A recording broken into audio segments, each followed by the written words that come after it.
स्वागत है आप सभी लोगों का अपने YouTube चैनल स्क्रैच माइंड में। आज के इस वीडियो में मैं आप सभी लोगों को 22 मार्च 2021 के जितने भी महत्वपूर्ण करंट अफेयर्स के प्रश्न होंगे उन सारे प्रश्न को मैं आप लोगों को बताऊंगा। तो आइए शुरू करते हैं। अभी हाल ही में अंतर्राष्ट्रीय प्रसन्नता दिवस मनाया गया है, तो आप लोगों को बताना है कि अंतर्राष्ट्रीय प्रसन्नता दिवस कब मनाया जाता है। तो अंतर्राष्ट्रीय प्रसन्नता दिवस हर साल 20 मार्च को मनाया जाता है, यानी कि इस प्रश्न का ऑप्शन नंबर 2 सही है। अब जान लेते हैं अंतर्राष्ट्रीय प्रसन्नता दिवस को मनाने का उद्देश्य क्या है और मनाते क्यों हैं। तो यह दिवस वर्ष 2013 से हर साल दुनिया भर में खुशी के महत्व को समझाने हेतु मनाया जाता है। दुनिया भर में सभी मनुष्यों के लिए एक मौलिक मानवाधिकार के रूप में प्रसन्नता को बढ़ावा देने के लिए 20 मार्च को अंतर्राष्ट्रीय प्रसन्नता दिवस मनाया जाता है। दोस्तों, अंतर्राष्ट्रीय प्रसन्नता दिवस 2021 की थीम अगर आप लोगों से पूछ लिया जाए तो आप लोग बताइएगा कि शांत रहें, समझदार बने और दयालु हों। यही 2021 का थीम है। फिर से मैं एक बार बता रहा हूं आप लोगों को, जो 2021 की थीम है अंतर्राष्ट्रीय प्रसन्नता दिवस की, वो है शांत रहें, समझदार बने और दयालु हों। अब दोस्तों, फरवरी माह में भी कुछ दिवस मनाए गए थे जो एग्ज़ाम की दृष्टि से महत्वपूर्ण हैं। उनको मैं एक बार आप लोगों को बता देता हूं। जैसे 2 फरवरी को आप लोग याद करिए, 2 फरवरी को कौन सा दिवस मनाया गया था? विश्व आर्द्रभूमि दिवस मनाया गया था, जिसका थीम था वेटलैंड्स एंड वाटर। अगर 4 फरवरी की बात करूं तो 4 फरवरी को विश्व कैंसर जागरूकता दिवस मनाया गया था दोस्तों। और 10 फरवरी को विश्व दलहन दिवस मनाया गया था। 11 फरवरी को विज्ञान बालिकाओं के लिए अंतर्राष्ट्रीय दिवस मनाया गया था। विश्व रेडियो दिवस कब मनाया जाता है? तो विश्व रेडियो दिवस हर साल 13 फरवरी को मनाया जाता है और इस बार की थीम थी न्यू वर्ल्ड न्यू रेडियो। अंतर्राष्ट्रीय मातृभाषा दिवस की बात करूं तो अंतर्राष्ट्रीय मातृभाषा दिवस हर साल 21 फरवरी को मनाया जाता है दोस्तों। तो आप लोग याद रखिएगा, अंतर्राष्ट्रीय प्रसन्नता दिवस हर साल 20 मार्च को मनाया जाता है। और यह क्यों मनाया जाता है? यह इसलिए मनाया जाता है कि लोगों को खुशी के महत्व के बारे में समझाया जा सके, जागरूक किया जा सके। इसीलिए हर साल 20 मार्च को अंतर्राष्ट्रीय प्रसन्नता दिवस मनाया जाता है।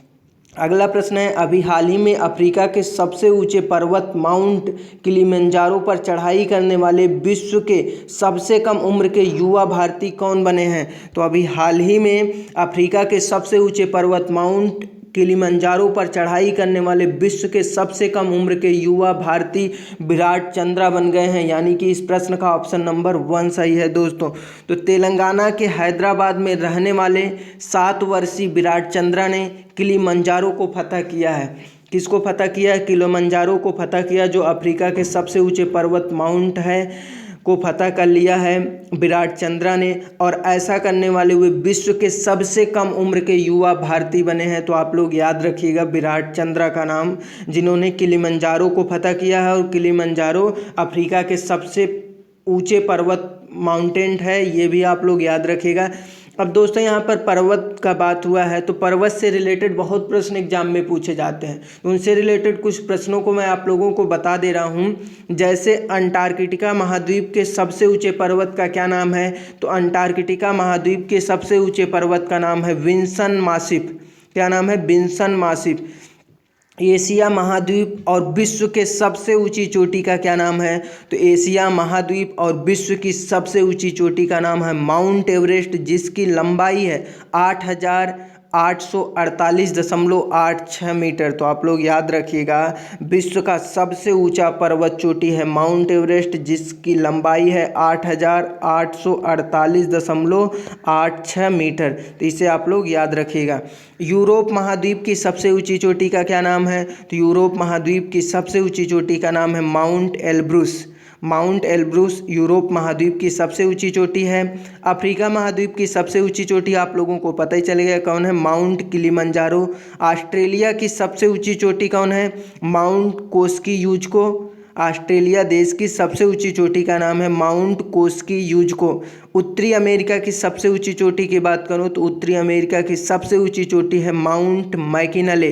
दक्षिण अमेरिका की सबसे ऊंची चोटी का क्या नाम है? तो दक्षिण अमेरिका के सबसे ऊंची चोटी का नाम है ओजस डेल सलाडो। तो आप लोग याद रखिएगा कि विश्व की सबसे ऊंची चोटी का नाम क्या है? माउंट एवरेस्ट है।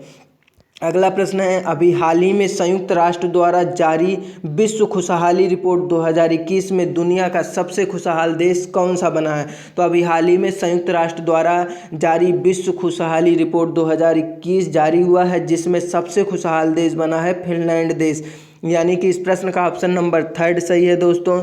तो अभी हाल ही में वर्ल्ड हैप्पीनेस रिपोर्ट ने अपना रिपोर्ट जारी किया है, जिसके अनुसार फिनलैंड को लगातार चौथे साल दुनिया का सबसे खुशहाल देश पाया गया है। खुशहाली को आंकने के लिए सूचकांक में कैसे सूचकांक हम लोग मापते हैं, खुशहाली को देखने के लिए क्या पैरामीटर है, इसके बारे में मैं आप लोगों को बता देता हूं। तो जो खुशहाली के आंकने के लिए सूचकांक में प्रति व्यक्ति सकल घरेलू उत्पाद, कठिन समय में व्यक्ति को सामाजिक सुरक्षा, स्वास्थ्य जीवन की प्रत्याशा, सामाजिक सरोकार, व्यक्तिगत स्वतंत्रता तथा भ्रष्टाचार और उदारता की अवधारणा को आधार बनाकर यह सूचकांक जारी किया जाता है। तो आप लोग याद रखिएगा, जो यह सूचकांक जारी किया जाता है खुशहाली का, इसमें किसको किसको आधार बनाया जाता है? इसमें जो आधार बनाया जाता है प्रति व्यक्ति सकल घरेलू उत्पाद, कठिन समय में व्यक्ति को सामाजिक सुरक्षा, स्वास्थ्य जीवन की प्रत्याशा, सामाजिक सरोकार, व्यक्तिगत स्वतंत्रता तथा भ्रष्टाचार और उदारता की अवधारणा को आधार बनाया जाता है। अब दोस्तों यहाँ पर फिनलैंड टॉप पर है। अगर पूछ लिया जाए दूसरे नंबर पर कौन है, तो दूसरे नंबर पर है डेनमार्क, और तीसरे नंबर पर कौन है? स्विट्जरलैंड देश है। अगर पूछ लिया जाए आप लोगों से कि इस रिपोर्ट में भारत कौन से नंबर पर है, तो विश्व खुशहाली रिपोर्ट 2021 में जो भारत को रैंकिंग मिली है वो मिली है 139वीं रैंकिंग भारत को मिली है। अब विश्व खुशहाली रिपोर्ट कौन जारी करता है? विश्व खुशहाली रिपोर्ट जारी करता है यूनाइटेड नेशन, यानी कि संयुक्त राष्ट्र जारी करता है। अब दोस्तों फिनलैंड देश टॉप पर रहा है, तो फिनलैंड देश के बारे में हम लोग थोड़ा बहुत जान लेते हैं। फिनलैंड यूरोप महाद्वीप में स्थित एक देश है, जिसकी राजधानी है हेलसिंकी। फिनलैंड की करेंसी की बात करूं तो फिनलैंड की करेंसी है यूरो, और फिनलैंड के राष्ट्रपति हैं साउली निनिस्टो। कौन है? साउली निनिस्टो। फिनलैंड के प्रधानमंत्री हैं सना मारिन। अगला प्रश्न है, अभी हाल ही में नीदरलैंड के फिर से प्रधानमंत्री कौन बने हैं? तो अभी हाल ही में नीदरलैंड के दोबारा प्रधानमंत्री बन गए हैं मार्क रुट्टे, यानी कि इस प्रश्न का ऑप्शन नंबर 1 सही है। अब मार्क रुट्टे बने हैं नीदरलैंड के दोबारा प्रधानमंत्री, तो नीदरलैंड के बारे में हमें पता होना चाहिए। नीदरलैंड यूरोप महाद्वीप में स्थित एक देश है, जिसकी राजधानी है एम्स्टर्डम। क्या है? एम्स्टर्डम। दोस्तों नाम थोड़ा सा हार्ड है, मैं आप लोगों को लिख दे रहा हूँ, आप लोग अपने तरफ से अपने तरीके से इसे पढ़ लेना। क्या है? एम्स्टर्डम। एम्स्टर्डम इसकी राजधानी है। नीदरलैंड की करेंसी की बात करूँ तो नीदरलैंड की करेंसी है यूरो, और नीदरलैंड के प्रधानमंत्री दोबारा बने हैं मार्क रुट्टे। अंतर्राष्ट्रीय न्यायालय यानी कि ICJ का मुख्यालय कहाँ पर है? तो आप लोगों को पता होगा कि जो इंटरनेशनल कोर्ट ऑफ जस्टिस है, इसका मुख्यालय नीदरलैंड के हेग शहर में है। नीदरलैंड की सबसे लंबी नदी अगर पूछ लिया जाए आप लोगों से, तो नीदरलैंड की जो सबसे लंबी नदी है दोस्तों, उसका नाम है राइन नदी। अब मैं कुछ और प्रधानमंत्रियों का नाम आप लोगों को बता देता हूं, जो अक्सर एग्जाम में पूछे जाते हैं। जैसे आप लोगों से पूछ लिया जाए जापान के नए प्रधानमंत्री कौन है, तो Yoshihide Suga. Yoshihide Suga Japan के नए प्रधानमंत्री हैं। लेबनान के नए प्रधानमंत्री कौन बने हैं? मुस्तफ़ा अदीब। फ्रांस के नए प्रधानमंत्री के रूप में किसकी नियुक्ति हुई है? फ्रांस के नए प्रधानमंत्री के रूप में जीन कैस्टेक्स की नियुक्ति हुई है। किसकी हुई है? जीन कैस्टेक्स की नियुक्ति हुई है फ्रांस के नए प्रधानमंत्री के रूप में। श्रीलंका के नए प्रधानमंत्री कौन है? महिंद्रा राजपक्षे। गुयाना के नए प्रधानमंत्री कौन है? Mark Anthony Phillips. अगला प्रश्न है, अभी हाल ही में भारत, ब्राज़ील, दक्षिण अफ्रीका, अमेरिका फोरम की बैठक का कौन सा संस्करण वर्चुअली आयोजित हुआ है दोस्तों? तो आप लोगों को बताना है कि अभी जो हाल ही में भारत, ब्राज़ील, दक्षिण अफ्रीका महिला फोरम की बैठक हुई है, वो वर्चुअली आयोजित हुए हैं, और इस बार का जो संस्करण है वो 6वां संस्करण है, यानी कि इस प्रश्न का ऑप्शन नंबर 3 सही है। तो भारत, ब्राज़ील, दक्षिण अफ्रीका महिला फोरम की 6ठी बैठक वर्चुअली आयोजित की गई है।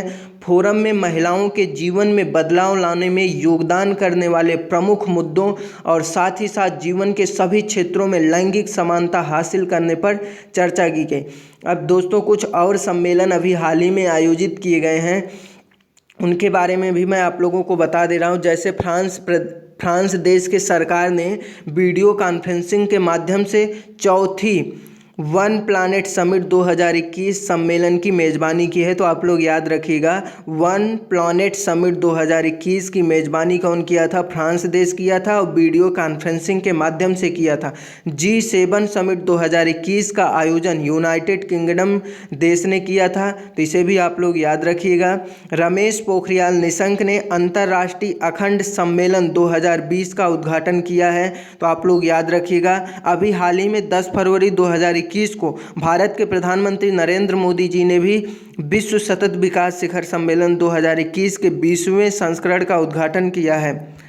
अगला प्रश्न है, अभी हाल ही में federation cup senior national athletics championship 2021 में पुरुषों की 3000 मीटर की स्टीपल चेज में किस खिलाड़ी ने नया राष्ट्रीय रिकॉर्ड बनाया है? तो अभी हाल ही में federation cup senior national athletics championship 2021 में पुरुषों की 3000 मीटर की स्टीपल चेज में अविनाश साबले ने नया रिकॉर्ड बनाया है, यानी कि इस प्रश्न का ऑप्शन नंबर 2 सही है। तो दोस्तों, अभी हाल ही में भारतीय एथलीट अविनाश साबले ने पटियाला में चल रहे federation cup senior national athletics championship में पुरुषों की 3000 मीटर की स्टीपल चेज स्पर्धा में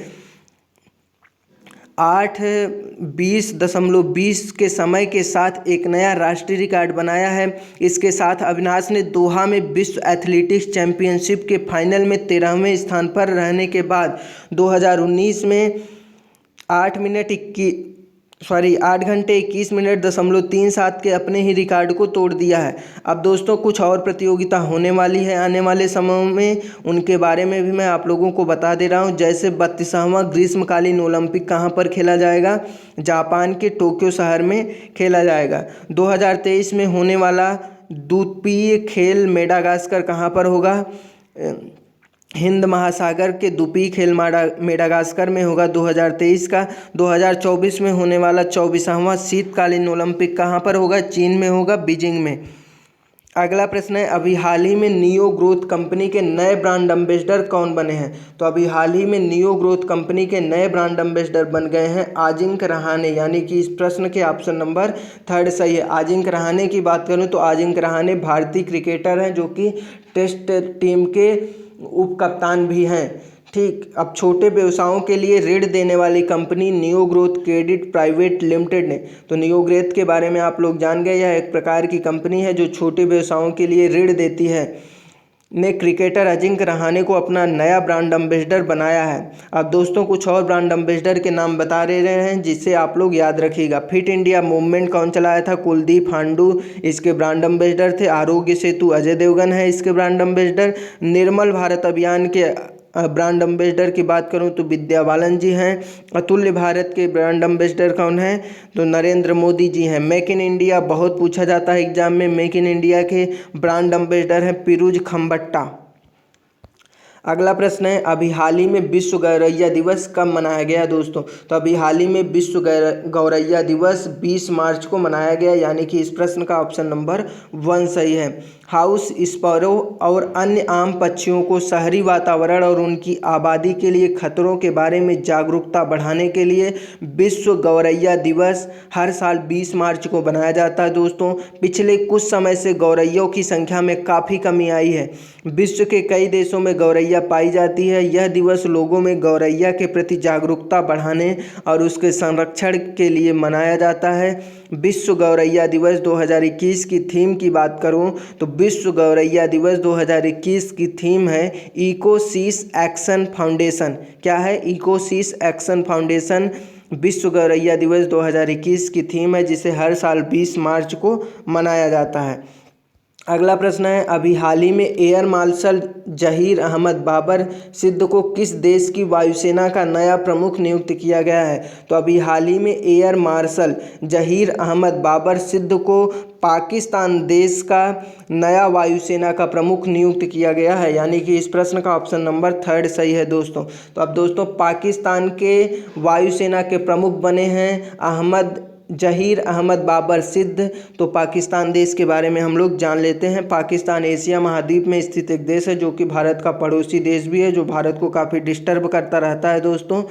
पाकिस्तान की राजधानी इस्लामाबाद है। पाकिस्तान की करेंसी है पाकिस्तानी रुपया। पाकिस्तान के प्रधानमंत्री इमरान खान हैं और पाकिस्तान के राष्ट्रपति आरिफ अलवी हैं। भारत और पाकिस्तान के बीच अंतर्राष्ट्रीय सीमा को क्या कहते हैं? तो भारत और पाक के बीच जो अंतर्राष्ट्रीय सीमा लगती है उसे रेड क्लिफ रेखा बोलते हैं दोस्तों। तो याद रखिएगा, रेड क्लिफ रेखा किसे बोलते हैं? भारत और पाकिस्तान के बीच जो अंतर्राष्ट्रीय सीमा है जो उस भारत और पाकिस्तान को अलग करती है। अगला प्रश्न है, अभी हाल ही में India's power elite caste class and cultural revolution पुस्तक लॉन्च हुई है। यह पुस्तक किसने लिखी है? तो अभी हाल ही में जो पुस्तक लॉन्च हुई है जिसका नाम है India's power elite caste class and cultural revolution, इस पुस्तक को लॉन्च किया है यानी कि लिखा है संजय बारूजी, यानी कि इस प्रश्न का ऑप्शन नंबर 3 सही है। अगला प्रश्न आप लोगों के लिए है दोस्तों। प्रश्न है, हाल ही में राष्ट्रीय सुरक्षा गार्ड के नए महानिदेशक यानी कि डायरेक्टर जनरल कौन बने हैं? अगर प्रश्न का आंसर आप लोगों को पता है तो कमेंट बॉक्स में ज़रूर दीजिएगा। ये रहा आज के करंट अफेयर्स का कंप्लीट वीडियो। अगर वीडियो पसंद आ रहा है तो दोस्तों के साथ भी शेयर कर सकते हैं। Thank you for watching and listening this video.